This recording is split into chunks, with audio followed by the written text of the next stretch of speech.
আমরা সবাই জানি প্রয়াগরাজে ১৩ই জানুয়ারি থেকে ২৬শে ফেব্রুয়ারি পর্যন্ত ৪৫ দিনের মহাকুম্ভ মেলার শুভারম্ভ হয়ে গেছে। তবে ২৯শে জানুয়ারি মৌনী অমাবস্যা হল এই মহাকুম্ভের সবথেকে পুণ্যতিথি।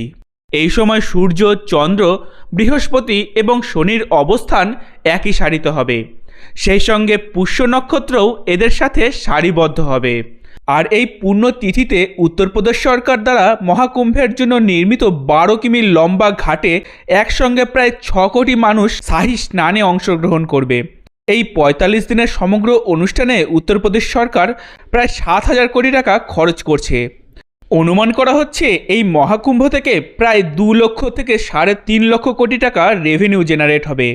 আর এই ৪৫ দিনের মহাকুম্ভ মেলার জন্য প্রায় ১০ লক্ষ কর্মসংস্থান হয়েছে। সেই সঙ্গে এখানকার ব্যবসায়ীদের ১ বছরের যা রোজগার, তাই এই ৪৫ দিনে ইনকাম করার একটা সুবর্ণ সুযোগ এসেছে। আর যারা এতদিন বলতো মন্দির নির্মাণ করে ধর্ম করে কি রোজগার হবে, তারাই আজ কুম্ভ মেলায় দোকান দেওয়ার জন্য উঠে পড়ে লেগে আছে।